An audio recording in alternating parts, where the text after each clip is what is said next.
¿Qué tal? Los saluda el profesor Abiud Santos. En esta ocasión veremos los elementos del género lírico, para lo cual lo dividiremos en dos partes. Primero revisaremos el contexto de producción y recepción y posteriormente veremos el fondo y forma. En una obra lírica, ya sea un poema, canción, etc., tenemos que el contexto de producción es todo lo que rodea a la obra, principalmente el autor o también llamado sujeto lírico, el cual a su vez ha sido influenciado por los hechos históricos que ha sufrido, la influencia que tuvo de otras obras e incluso su lugar de origen o cultura. Todos estos factores influyen en la escritura del mensaje. Por otro lado, el contexto de recepción se refiere al impacto que produce la obra al leerla, y nos referimos al destinatario poético o lector, el cual se ve influenciado por su estado de ánimo. Esto quiere decir que al leer la obra, ésta le puede provocar alegría, pena, enojo, etc. Ahora veamos un poco del análisis de fondo y forma del género lírico. Este se divide en tres niveles: el morfosintáctico, el fónico-fonológico y el léxico-semántico y retórico. El nivel morfosintáctico nos indica la forma en que se estructura un texto lírico y nos dice que cada una de las líneas de un texto lírico recibe el nombre de verso. El conjunto de estas líneas o estos versos forman lo que es una estrofa y por último el conjunto de estrofas forman lo que es la obra literaria, pues bien puede ser un poema, una canción, un himno, etc. También nos dice que las estrofas se clasifican dependiendo del número de versos que tengan. Si tiene 2 versos se le llaman pareado, si tiene 3, terceto y así sucesivamente. Ahora veamos el nivel fónico-fonológico. Probablemente alguna vez has escuchado algún corrido, y tal vez no lo sepas, pero este tipo de composiciones generalmente tienen 8 sílabas en cada uno de sus versos. Además que sus rimas siguen un orden que le dan ritmo a la canción. O tal vez has leído algún poema clásico como un cuarteto.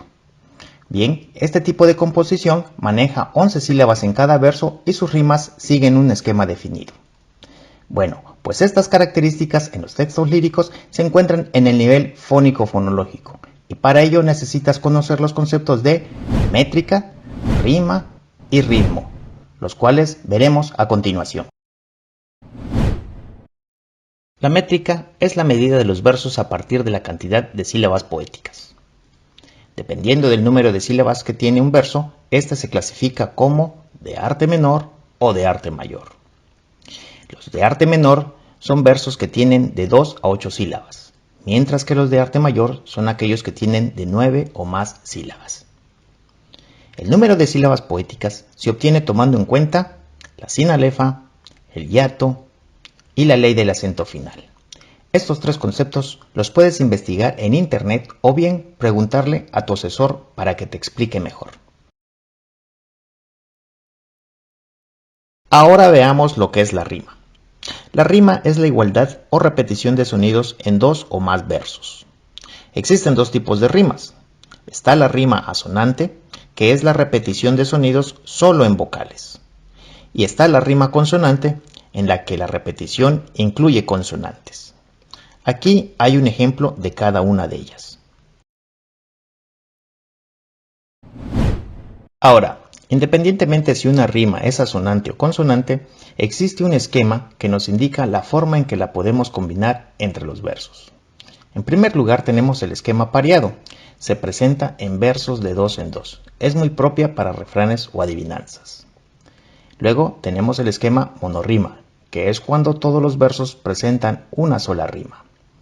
El esquema de abrazada es cuando el primer verso rima con el último y los 2 versos del medio riman entre sí. La alternada, el primer verso rima con el tercero y el segundo con el cuarto, es decir, se alternan las rimas. Y por último tenemos el esquema de rima encadenada, cuando la rima se da entre una y otra estrofa.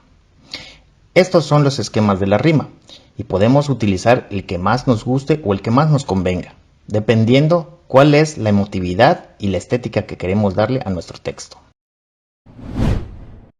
Ahora veamos lo que es el ritmo. El ritmo se refiere a la intensidad, duración y tono en que se emiten los sonidos, así como la distribución de los acentos y rimas. Podemos ver un ejemplo con una estrofa del himno nacional. Nuestro himno tiene un ritmo muy bien definido y es que el acento va cayendo cada tercer sílaba, que es donde se le da mayor énfasis a la pronunciación. De igual forma, tiene un esquema de rima entrelazada, lo cual ayuda a tener un mejor ritmo. Cuando escuchas una canción, trata de identificar el ritmo que el autor le quiso dar de acuerdo a la distribución de acentos, pausas y rimas. Ahora veamos el nivel léxico, semántico y retórico. Esto se refiere al sentido que el autor le da a las palabras, es decir, lo que quiere dar a entender con ellas. Para ello, recordemos que existen dos tipos de lenguaje, el denotativo y el connotativo. En el denotativo, las palabras tienen un solo significado y no utilizan figuras retóricas, mientras que en el connotativo, las palabras tienen más de un significado y sí utilizan figuras retóricas. El género lírico utiliza ambos tipos de lenguaje, sin embargo, le da un mayor peso al lenguaje connotativo a través del uso de figuras retóricas. Pero veamos qué son las figuras retóricas. Las figuras retóricas son palabras o expresiones que otorgan belleza o expresividad a las ideas, con el objetivo de generar emoción en el receptor. Existen muchas figuras retóricas. Aquí te mencionamos solamente algunas, como la metáfora, la comparación, la hipérbole, el hiperbatón, el epíteto, la anáfora, solo por mencionar algunas. Si quieres conocer más acerca de las figuras retóricas, te invito a que investigues en internet o consultes con tu asesor. Hasta aquí el tema de hoy, espero que hayan aprendido mucho y recuerden que soy Kovac y seguimos aprendiendo. Hasta la próxima.